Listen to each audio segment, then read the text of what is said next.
Listo.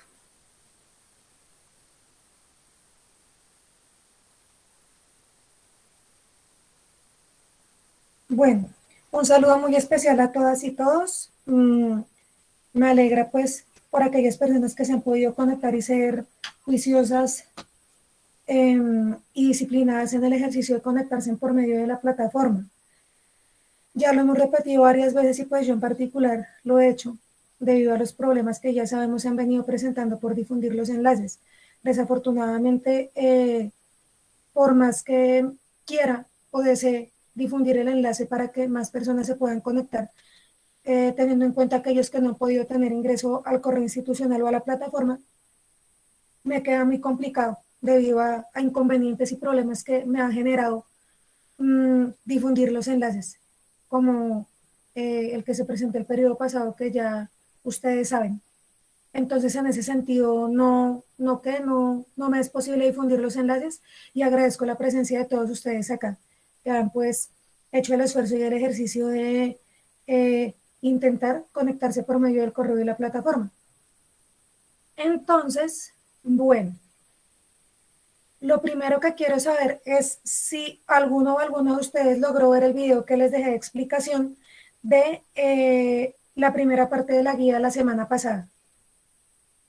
Un video de YouTube que les dejé.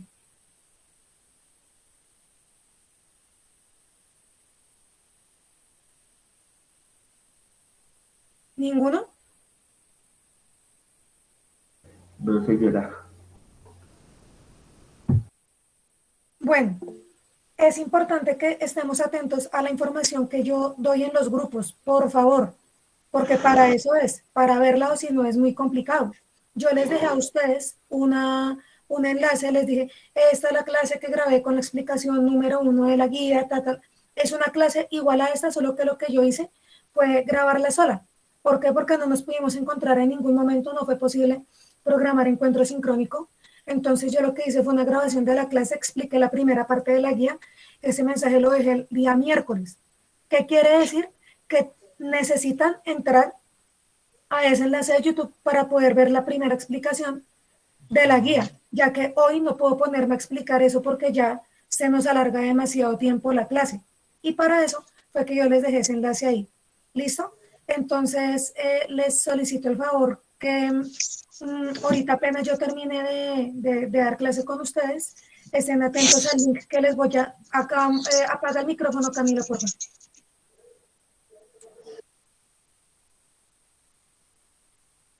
Perdón, que les voy a compartir para que entren a la primera explicación de la temática, que es la finalización de la Edad Media, y lo que vamos a ver hoy es la segunda parte, que es el inicio del Renacimiento, ¿listo? ¿Ya todos tienen la guía? Sí, señora. Sí, señora. Vale. Entonces voy a compartir pantalla.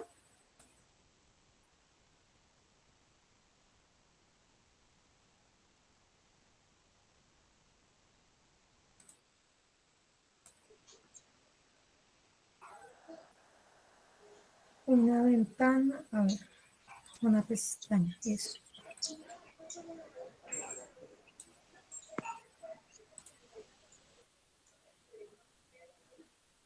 Perdónenme, en un momento voy acá.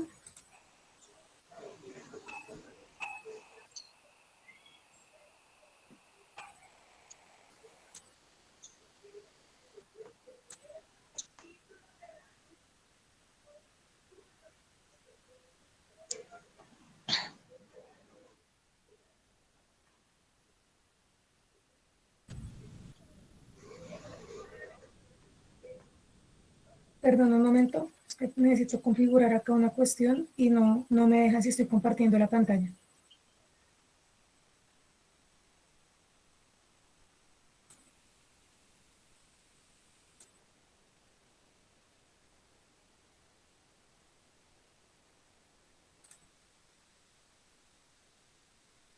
Listo.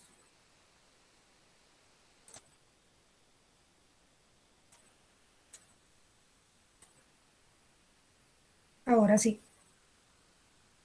Ahí la estamos viendo. Sí, señora. Señora. Vale.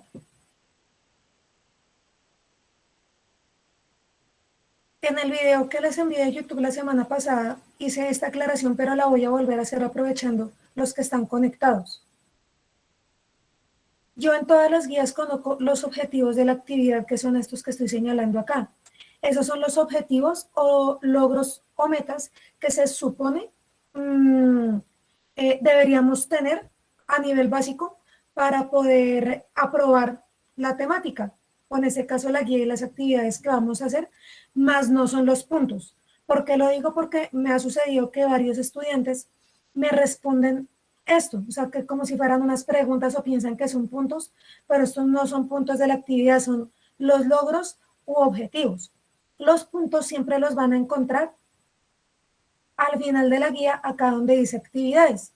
Entonces, para el caso de esta guía, que es la número 1 de tercer periodo, dejé 5 puntos, que son los que vamos a elaborar y vamos a pasar a explicar por medio de la temática en este momento.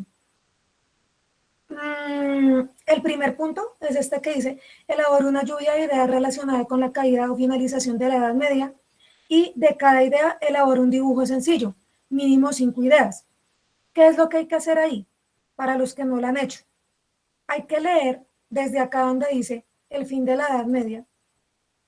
Se lee toda esta información hasta acá, hasta Puertos, hasta antes de donde dice que fue el Renacimiento. Y de esa lectura usted va a sacar 5 ideas mínimo, principales, como por ejemplo, la finalización de la Edad Media coincide con la invasión al continente americano por parte de los europeos, en este caso, por ejemplo, de Cristóbal Colón, en 1492, y con la caída del Imperio Romano de Oriente en el año 1453, después de Cristo. Esa es una idea, ¿sí? Y de esa idea usted va a hacer un dibujo chiquitico, ahí debajo. Luego, otra idea.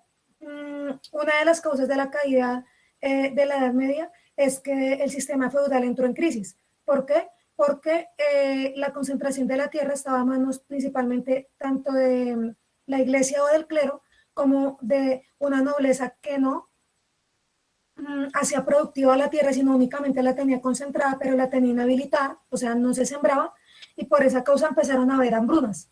Esa puede ser otra idea. Y así sucesivamente, usted ubica mínimo 5, de ahí para arriba, si le salen más, pues las que usted quiera colocar, y hace un dibujo pequeñito. Ese es el primer punto de la guía. ¿Hasta ahí lo entendemos? Sí, ¿O necesito señora. que les explique algo más? Sí, señora. Listo. Sí, se entiende bien. Entonces, vuelvo y les repito, en el video que yo voy a volver a reenviar ahorita que acabemos clase, está la explicación en profundidad de esa partecita para que puedan entender mejor. Ya aquí, en donde dice qué fue el Renacimiento, está relacionado con el punto número 3, acá, y punto número 4. En el punto número 2 dice, elaboró una caricatura relacionada con la llegada de los europeos al nuevo continente, o sea, a América, y escriba en 5 renglones su opinión frente a este hecho. Usted va a hacer un dibujo tipo caricatura en el cual represente lo que usted siente o lo que usted opina acerca de la llegada de los españoles por medio de la invasión al continente americano. Cuando haga ese dibujo en un párrafo chiquitico de 5 renglones, va a explicar de qué se trata el dibujo o qué piensa acerca usted de esa temática. Usted puede decir, por ejemplo, que está de acuerdo porque por medio de ese hecho llegó, qué sé yo, la civilización a este continente, suponiendo que esa sea su manera de pensar.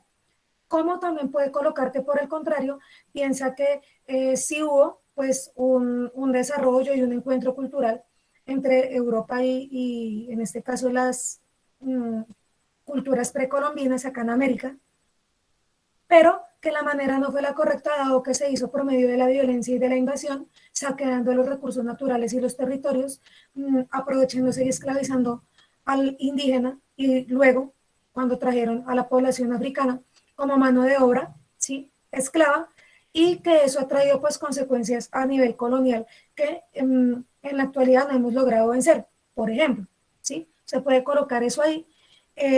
Y la caricatura va relacionada con la opinión que usted tenga frente al tema. ¿Tienen clara esa parte? Sí, señora. Sí, señora. Sí, señora. Listo. Ya me han enviado algunos trabajos, compañeros de ustedes, que ya finalizaron. Lo mismo en la parte presencial, hubo chicos y chicas que llegaron con la guía desarrollada desde la casa, y yo lo que he ido es corrigiéndoles. Por ejemplo, usted puede mirar en internet un dibujo relacionado con el tema o una caricatura relacionada con el tema para usted guiarse, orientarse. Pero la idea siempre va a ser que la producción en las actividades que usted haga sea de su autoría, o sea, que usted mismo lo cree y lo diseñe. No copiar lo que encontramos en internet o en un libro y hacerlo tal cual, ya que pues uno de los objetivos como tal del área de ciencias sociales es desarrollar el pensamiento crítico, y eso va de la mano con que usted comience pues a expresar sus ideas y desarrollar esa parte mental. Bueno, entonces ya saben, pueden coger como base información que encuentran en internet, en libros y demás, pero tratar de cambiarle cositas para que finalmente puedan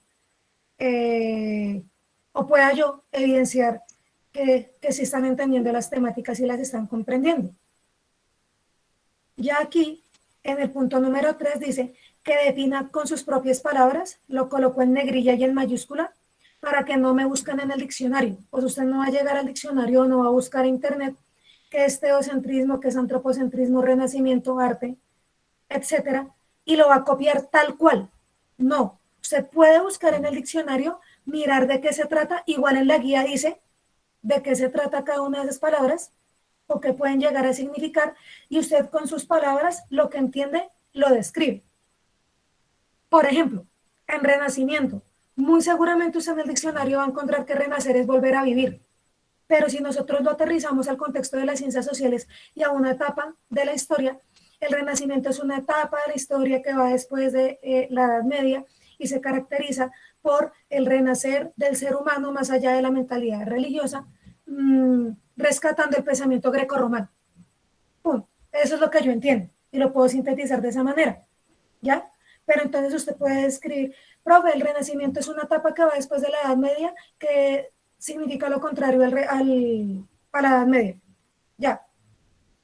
Profe, yo entiendo que el arte es una manifestación del ser humano por medio del cual, a través de imágenes, de la música, de diferentes maneras, las personas se pueden expresar sobre sus sentimientos. Bueno, no, profe, yo entiendo que la burguesía es una clase social, que es como relacionada con los comerciantes, o que es media, que no es ni muy rica ni muy pobre para esa época. Eso es lo que usted va a decir ahí con sus propias palabras, va a explicar qué tienen o cómo entiende usted esos términos. Sí, señora. ¿Sí es clara la idea? Pero, profe, usted está Sí, hablando aquí preguntar. Sí, a señora. Sí, esto señora. de Dime. cómo hacerlo de su propia autoría, ¿entiende? Entonces, como es inspirarse y no copiar, ¿eso es lo que entiendo? Sí, pero no tanto como inspirarse, pues decir, ay, a mí se me va a iluminar pues la cabeza y voy a escribir todo un tratado acerca de qué es el teocentrismo, por ejemplo, sino que ustedes en palabras muy sencillas, o sea, a mí lo que me interesa es que usted me diga que entendió, ¿sí? Por ejemplo, yo digo o entiendo que el teocentrismo es esto. En la guía lo dice, pero si usted necesita ir a un diccionario a averiguar qué es, lee el significado y leyendo el significado, con sus propias palabras escribe lo que entiende. ¿Vale? Ok, profe, gracias. Vale, listo. Ay, se me perdió. Acá. Listo, ahora sí. Elabora un mapa conceptual de las características del Renacimiento. Entonces vamos a empezar. A agrandarlo un poquito acá. ¿Qué fue el Renacimiento o qué es el Renacimiento? El Renacimiento es una etapa, ¿sí? Dentro de la división de la historia occidental. Esa etapa recién termina la Edad Media en el siglo XV, ¿sí? Y fue un movimiento artístico y cultural principalmente. O sea, es un es una época, pero sus características principales es que hay todo un renacer y un resurgimiento del arte y la cultura. ¿Con base a qué?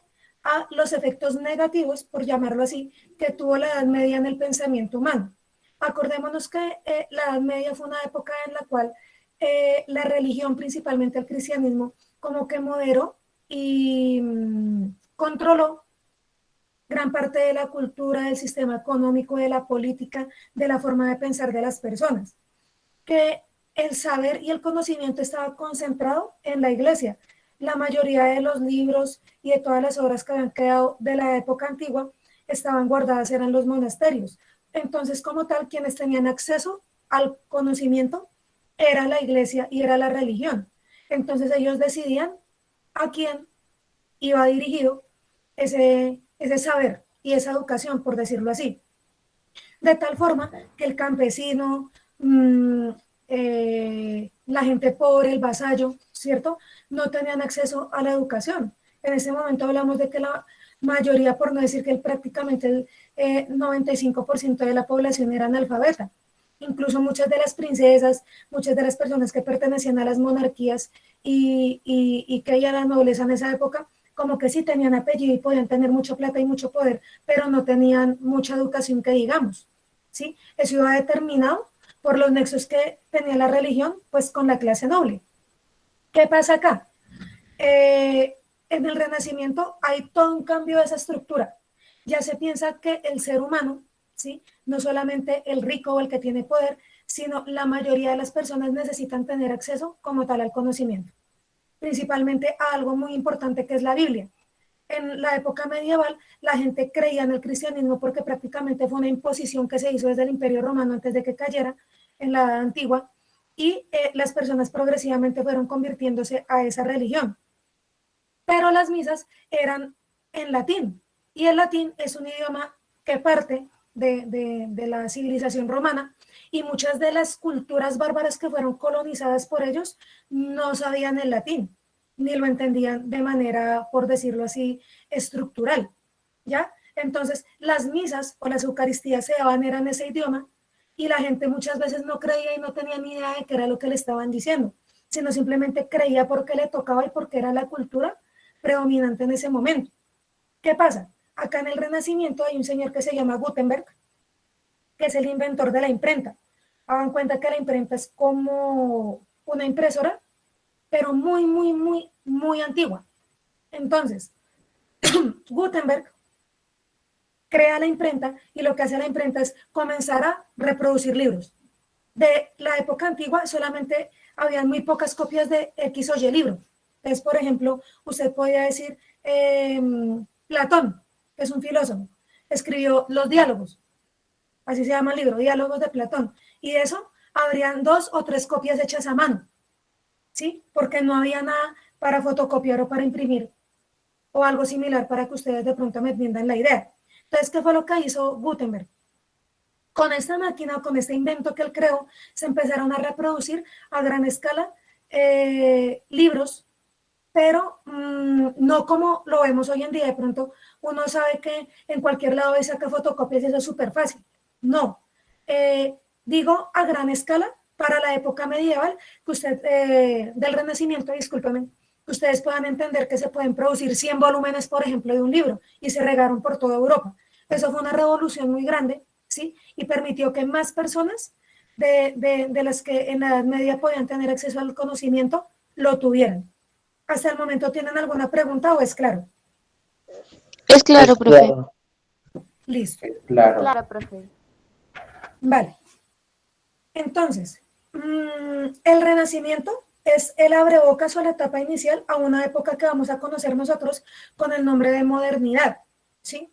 La modernidad arranca sobre el siglo XVII, eso lo van a ver en octavo, con un movimiento que se llama la Ilustración, que es muy parecido al Renacimiento en el siglo de las luces. Se llama siglo porque dura 100 años aproximadamente. Entonces, este Renacimiento es como esa preparación que hay entre el fin de una etapa que es la Edad Media, identificada por ese oscurantismo que les decía de pronto yo ahorita, marcado por muchas guerras, por mucha restricción de la libertad de pensamiento, como lo vimos con el tema de la Inquisición, ¿sí? que todo aquel que pensara diferente pues era castigado a nivel religioso, de forma física, de forma mental, incluso hasta la muerte, como le pasó a muchos científicos en esa época. Y se da un cambio de lo teocéntrico, que significa Dios en el centro. Ahí estamos ya resolviendo parte del tercer punto. Teocéntrico es Dios en el centro, y esa es la mentalidad o la ideología de la Edad Media. El Dios cristiano en el centro de todo, propio del periodo medieval, a el antropocentrismo, que es el centro ideológico del Renacimiento, que es el hombre y la razón o el pensamiento en el centro de todo. Se llama Renacimiento también porque se basa en el pensamiento greco-romano, o sea, en el pensamiento de la cultura griega y la cultura romana antes de que empezara la Edad Media, ¿sí? Todo lo que tiene que ver con el arte, con la literatura, con la escultura, la pintura, ¿sí? Especial de ese periodo. Por eso, acá en la guía, ¿sí? Esto es una obra renacentista. Esto, acá, cuerpos desnudos, como visualización de no ver el cuerpo humano como un pecado, sino como algo bello, algo inspirado por Dios, que se comunica con los dioses, en este caso ya no dioses en plural, como en el caso de la Grecia antigua, que eran politeístas y creían en muchos dioses, sino acá en Dios, ¿sí? O en los ángeles, comunicándose entre lo que es la tierra y el cielo, ¿sí? Es propio del Renacimiento y es herencia, como les vengo diciendo, de ese pensamiento griego y romano. Entonces vamos a ver durante muchas de las obras de Miguel Ángel, que es uno de los grandes como artistas del Renacimiento, de Leonardo da Vinci. ¿Sí los han escuchado? Sí, señora. Señora, ¿Cuál es la obra más representante de o más conocida de da Vinci? A ver. La Mona Lisa y Es de la famosa. Última Cena. La Mona Lisa. Correcto, muy bien, la Mona Lisa y la Última Cena. De hecho, hay películas como El Código da Vinci, todo, libros frente a ese tema, bien interesantes por allá, que tienen unas teorías precisamente en las cuales se supone que, o se menciona, que al parecer Leonardo da Vinci hacía parte como de una orden secreta que tenía secretos, o accedió a secretos que tenía la iglesia en ese momento, y lo que él hizo fue tratar de dibujar claves en sus obras para que la gente investigara y pudiera tener acceso a ese conocimiento, ¿sí? Esto que les estoy diciendo no es algo comprobado científicamente, ¿sí? Sino son más teorías conspirativas, por llamarlo así. Pero hay bastante literatura y bastantes investigaciones, pues, alrededor de las obras de los artistas renacentistas, precisamente por ese tema. Como le ponen un poco de misticismo y de mítica al asunto para tratar de dar explicación a muchos de los eventos que sucedieron en el final de la Edad Media relacionados con la iglesia y el comienzo de esta etapa. Entonces ya sabemos, teocéntrico, pensamiento pues propio de la época medieval que pone a Dios en el centro de todo, y el antropocentrismo pone al hombre, al pensamiento y a la razón en el centro de todas las actividades humanas.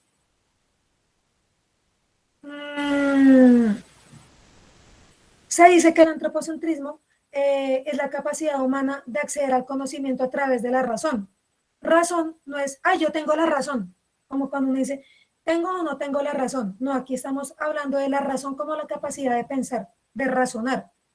Por eso, a veces le dicen a uno, oiga, Lorena, entre en razón, como que vea verdad, piénselo, reflexiónelo y caiga en cuenta de las cosas. Es esa capacidad humana que nos permite a nosotros pensar y nos diferencia de los animales. Un animal no razona, un animal actúa por instinto, ¿sí? Aunque usted muchas veces, muy seguramente usted va y le habla a su perro o a su gato y le da comandos, ¿sí? Y le dice, siéntate, acuéstate. O lo regañas y le dices, hey, eso no se hace. Y el animal te puede entender, ¿listo? Pero es porque tú lo habitúas a unos, valga la redundancia, hábitos de comportamiento en una estructura, ¿sí? Pero los seres humanos sí tenemos la capacidad de reflexionar sobre nuestros actos y saber básicamente qué es bueno y qué es malo, ¿sí? Y en eso va la capacidad de razonar. En este sentido, las personas en el Renacimiento se consideraban herederas de los valores de la cultura griega y romana, como ya les había comentado. Y dentro de estas características está principalmente determinado todo lo que tiene que ver con el arte. El Renacimiento se divide en dos partes. El primer momento, desde el año 1400 hasta 1480 aproximadamente, donde nació en una ciudad que se llama Florencia. Florencia queda en Italia. Y el quinquecento o alto renacimiento, que va desde 1480, anterior a la colonización de América, hasta 1520, donde se centró a Roma como el centro del Renacimiento. ¿Qué quiere decir eso? Que el primer Renacimiento se ubica en la ciudad de Florencia, de ahí se expande por el resto de Europa, pero después de 1480, el centro como tal, de donde las personas más representativas del Renacimiento ubicaban sus talleres y todos estos temas, era en la ciudad de Roma. ¿Preguntas hasta ahí? No, señora. No señora. Vale. Listo.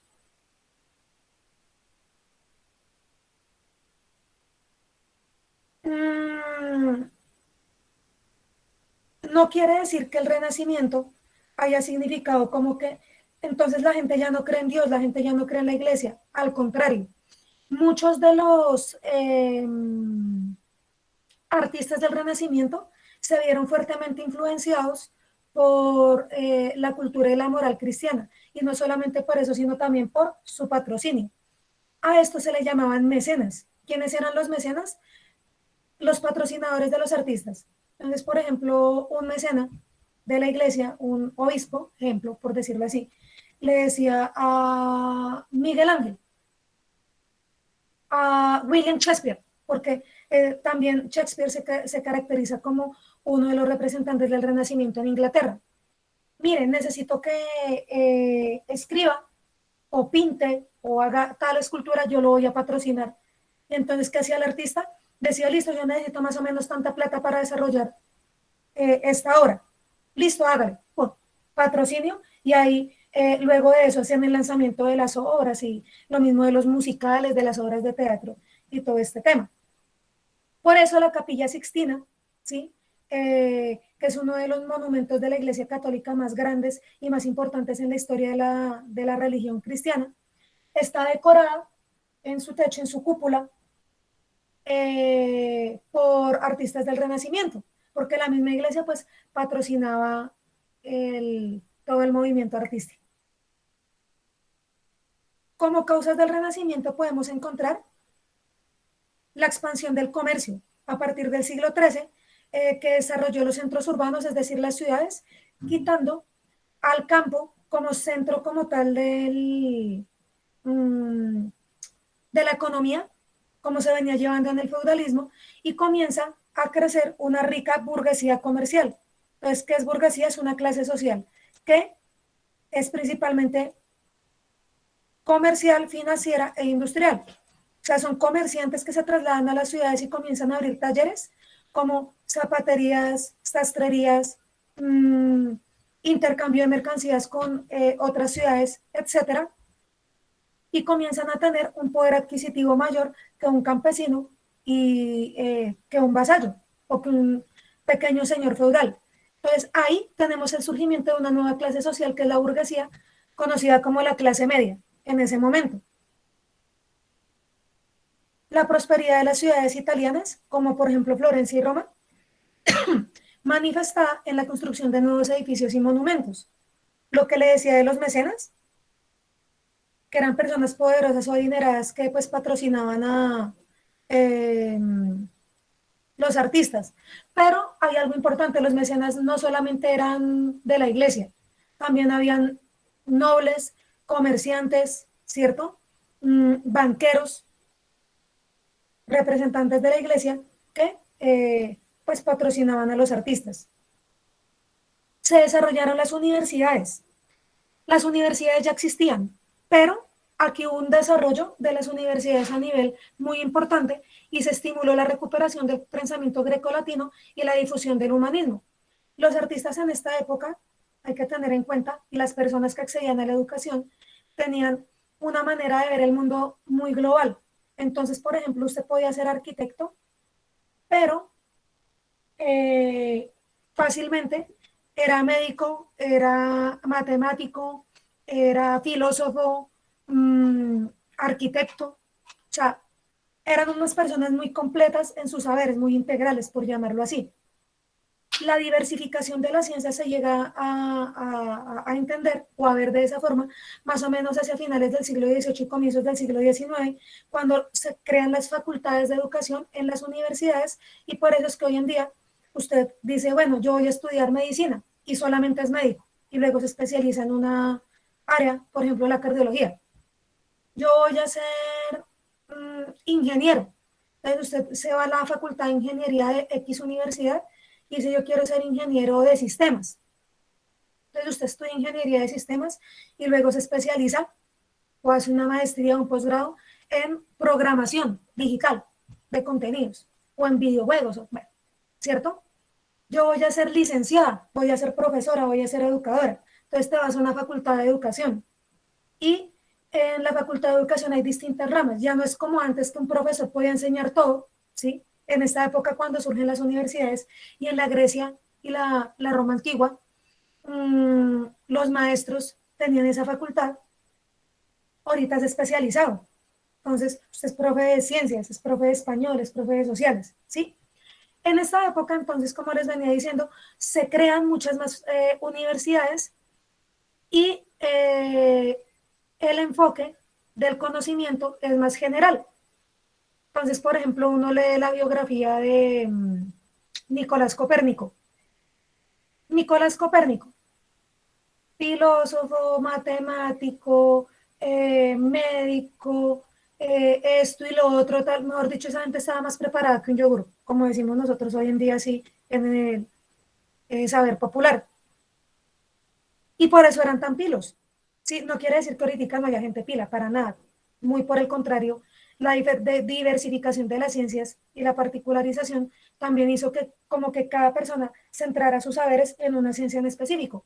Pero muchos de los saberes de esta época se gestaron, fue gracias precisamente a esa capacidad que tenían las pocas personas que podían acceder a la educación de entender el mundo de esa manera más global. Y lo que les decía aquí por último, la invención de la imprenta. Bueno, que facilitó la difusión de las ideas humanistas o del ser humano. Hasta el momento, hasta ahí, ¿tienen alguna pregunta o algún aporte? Pues yo ninguna pregunta y tampoco aporto, o sea, yo estoy entendiendo bien la guía. No Vale. llora. ¿Listo? ¿Todo right? Vale. Permítame un segundito, miro yo aquí algo y ya vi. Listo. Volvemos acá. Entonces, en las características del Renacimiento. Esto que hay acá es un ejemplo de una lluvia de ideas, muchachos. En una lluvia de ideas, usted por puntico, chulitos, caritas felices, asteriscos, como quiera, va seleccionando ideas. Si yo me hubiera puesto a colocarles todas las características del Renacimiento en la guía, se nos hubieran ido muchísimas hojas. Entonces, aquí les coloqué como lo más básico. Entonces hay 1, 2, 3, 4, 5. Hay 6 ideas relacionadas con las características del Renacimiento. Esas ideas se caracterizan por ser cortas, ¿listo? O sea, muy concretas. Y dice, primero que todo se desarrolló un espíritu crítico con la pretensión de conocer científicamente la realidad. O sea, ya no hay, porque la iglesia dijo que la tierra era plana, vamos a hacer caso porque es así, punto. No, vamos a empezar a investigar, vamos a pensar a colocarle en mente y ciencia al asunto para darnos cuenta no solamente cómo es el mundo en el exterior, sino la realidad del ser humano, las relaciones sociales y toda esta cuestión. Se inició en la ciudad de Florencia y ahí pasó a más ciudades italianas como Roma, Venecia y el resto de Europa.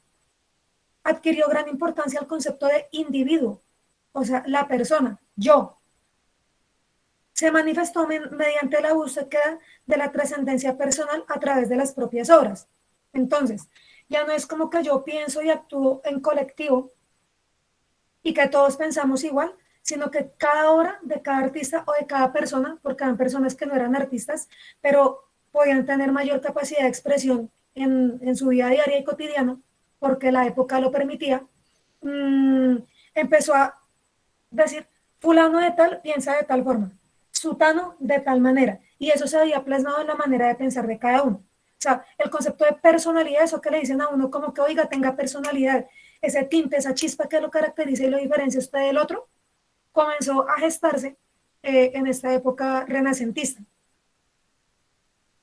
El arte fue al mismo tiempo naturalista e idealista. Naturalista en el sentido de que los artistas representaban el mundo tal y como lo veían. Entonces, por ejemplo, se veían paisajes, edificios, pinturas de las ciudades y demás, con base a lo que el artista veía. Sí, o sea, el naturalismo tiene esa característica que es la representación de lo que el artista ve tal cual. Y el idealismo ya va como usted piensa o como se lo imagina o como le gustaría que fuera. Entonces, habían ambas tendencias.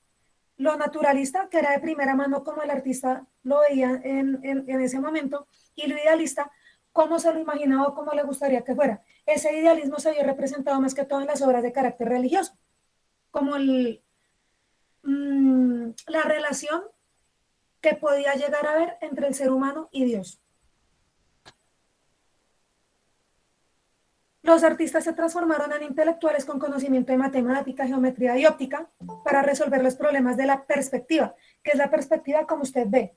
Entonces, por eso se pintaban muchos cuerpos, anatómicamente, ¿sí? Lo mismo en la literatura, la filosofía y la teología, para darle interés a los temas de sus obras. Esta que hay por acá arriba, esta es de Da Vinci, ¿sí?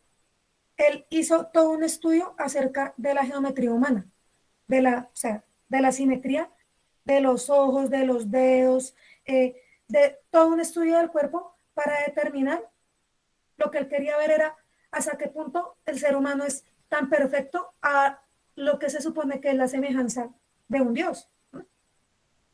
Entonces, acá en internet ustedes pues por su lado pueden investigar y mirar todo lo que él hizo alrededor de esta obra, ¿sí?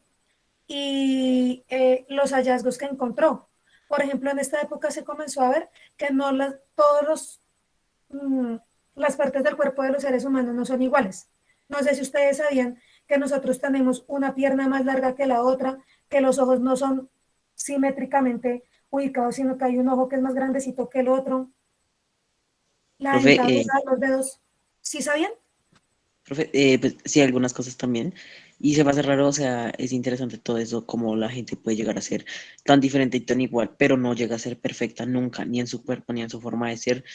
Y si llega a existir algo así, sería muy impresionante, aunque obviamente no va a lograr existir. Y pues yo también, o sea, lo mismo, o sea, cada persona, digamos, tiene un ojo más pequeño, una pierna más grande. Y cuando fui a algo donde usted me mandó esto, bueno, lo de la Secretaría de Educación, me dijeron que yo tenía un hombro más caído y me di cuenta que sí, y nunca me había dado cuenta y hasta ahora me doy cuenta que sí, tengo un hombro más caído y se me hace raro. Sí, generalmente, por ejemplo, yo también tengo ¿cuál es? El izquierdo, más caído. Y muchas veces pasa eso por la cantidad de peso que le coloca uno a la maleta y cargarla de un solo hombro, ¿sí? Lo mismo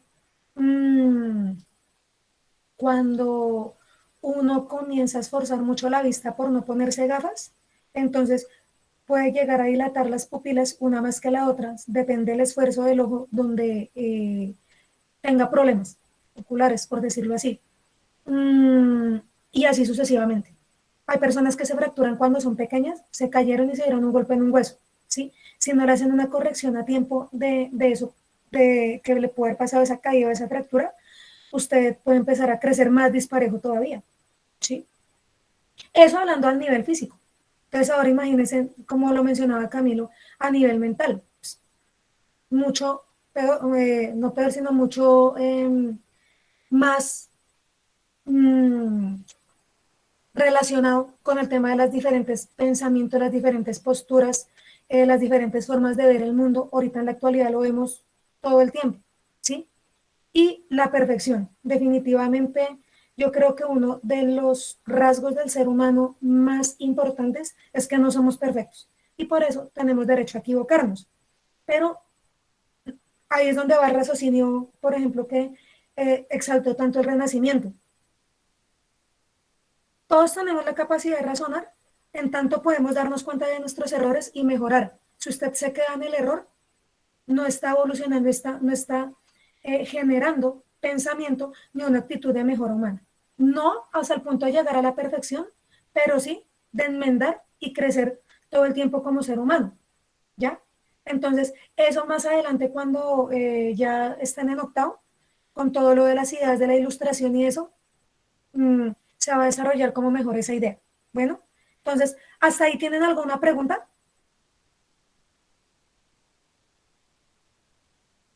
No, señora. No, profe, eso era como nomás hablar.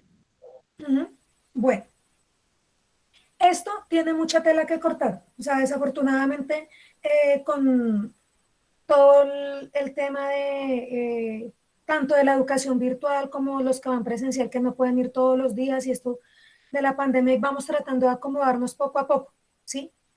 Es lo más básico que pueden llegar ustedes a saber para entender el tema, pero la invitación lógicamente es a que siempre, pues, aparte de la información que uno les da, vayan y busquen por sus propios medios. Eso es desarrollo del pensamiento crítico, que uno como que les queda la inquietud, oiga, tan chévere este tema, voy a ir a investigar. A muchos les pasó con el tema del periodo pasado de las cruzadas y la Inquisición. Pero no, y ese tema está como chévere, voy a ir a averiguar. Preguntaban y estaban inquietos por esa cuestión, entonces eso es chévere. Ahorita, por ejemplo, con todo lo del tema el renacimiento de las obras, particularmente de cómo se entendía el ser humano durante la época del Renacimiento y cómo fue la evolución del pensamiento en esa época, también pueden encontrar ahí cositas muy interesantes, lo mismo a nivel literario. Todas las novelas, las obras que escribieron en esa época son bien chéveres. Por ejemplo, estaba leyendo yo mientras hacía la guía y me acordé de algo, que nosotros conocemos, por ejemplo, a William Shakespeare. ¿Quién es Shakespeare? Uno lo ve allá. El principal representante de la literatura inglesa. Es como el Miguel de Cervantes Saavedra de la literatura española. ¿Con qué obras? Romeo y Julieta, que es la más conocida, digamos. Entonces uno se pone a mirar esa temática y se da cuenta que al parecer William Shakespeare nunca existió ni era una persona como tal, sino era un seudónimo o era un grupo de personas que se hacían conocer a través de ese nombre.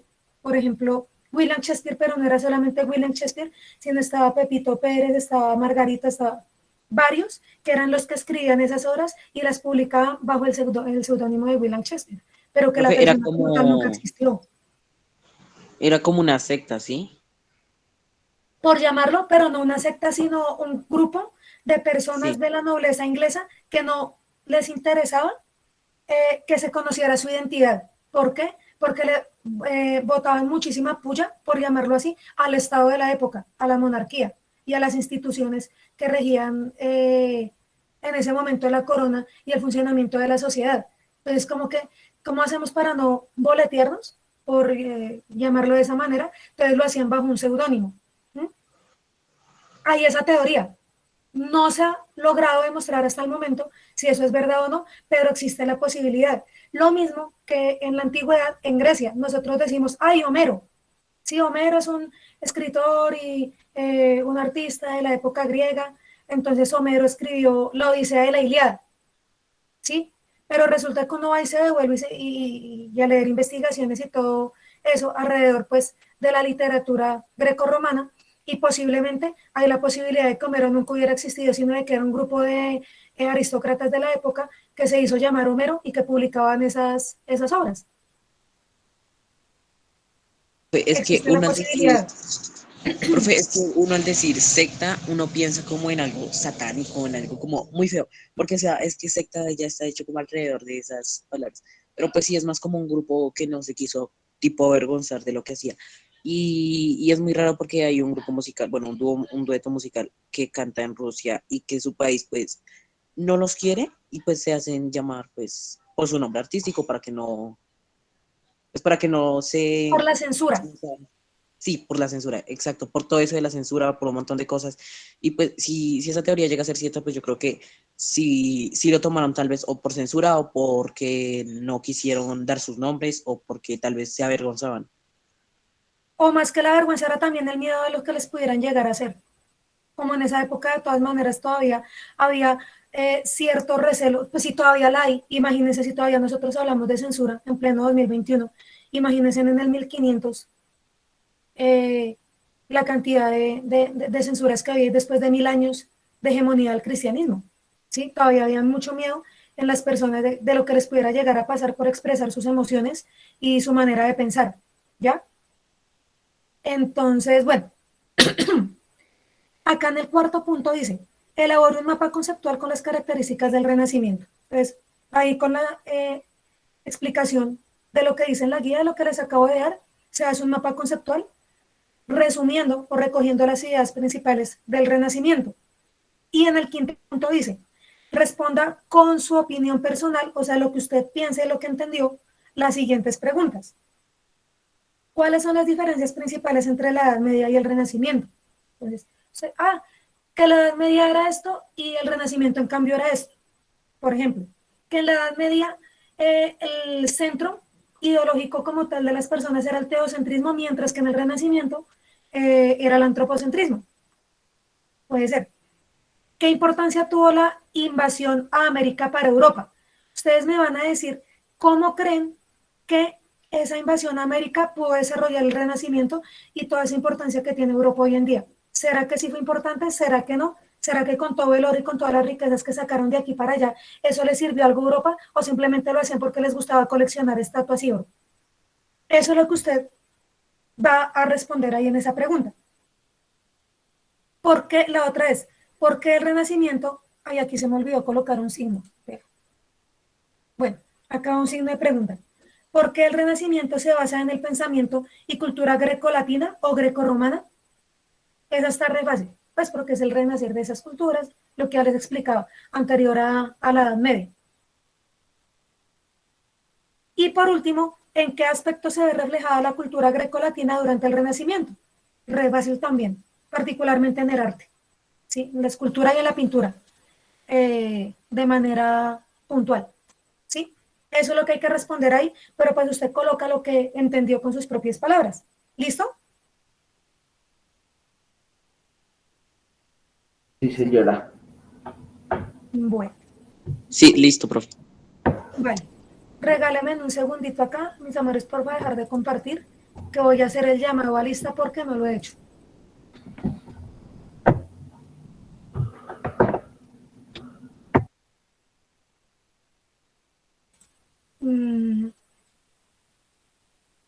Extensiones. Lista para mí. Estoy descubriendo esta herramienta y me parece una machera. No tengo necesidad de decirles que coloquen los nombres ni nada, sino que acá los que se conectan de una vez presente, chao. Listo. Ahora el panel.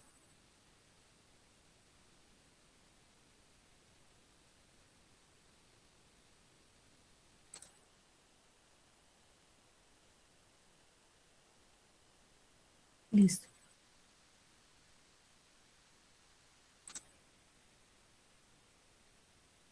Entonces pasar lista mid, tal. Le estoy cogiendo el tiro.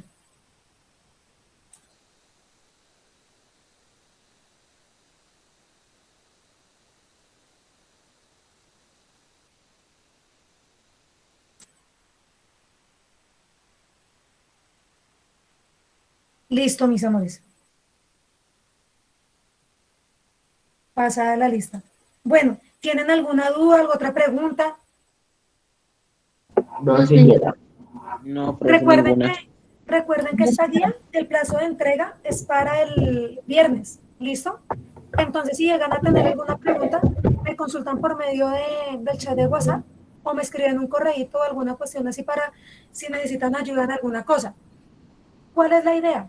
Que ustedes presenten la guía antes del viernes y que les quede bien hecha para poderles colocar una nota superior. Cuando me presentan la guía después del tiempo, me pasó mucho el periodo pasado que me preguntaban, profe, ¿por qué me sacó básicos y mis trabajos son tan buenos? Entonces yo le decía, hay un problema. Y es que sí, son muy buenos y muy chéveres, pero yo también, dentro de las cosas que califico y que también como profesora estoy interesada en formar, es en la puntualidad, ¿sí? Entonces, eso fue lo que les coloqué de recomendación. Muy bueno, muy chévere tu trabajo, súper completo, pero si quieres un superior, preséntalo puntualmente. Con eso, pues, vas a poder obtener ese resultado. De lo contrario, pues va a ser muy complicado. Entonces, les quedaba por ahí en alto. Y si ya me lo presentaron al final de periodo, hubo personas que me presentaron todas las guías buenísimas, muy bonitas, pero el último día antes de yo subir notas. Entonces, pues, qué pena contigo, pero me toca colocarte un básico porque no me presentaste a tiempo y la idea es que haga las cosas bien, ¿sí? De la mejor forma posible. Entonces, porfa, traten de entregar lo más puntual posible y entonces yo les estoy avisando cuando tenemos clase la otra semana para ya explicarles la guía número 2, ¿bueno? Bueno, profe. Profe. Señor. Listo, mis amores, muchísimas gracias por todo. Entonces nos despedimos y que estén muy bien, ¿bueno? Juiciosos. Bueno, adiós, profe. Chao. Chao, profe, gracias. Bueno, profe. Con muchísimo gusto. Chao, profe. Chao, profe. Chao, profe. Vale. Chao, profe. Chao, profe.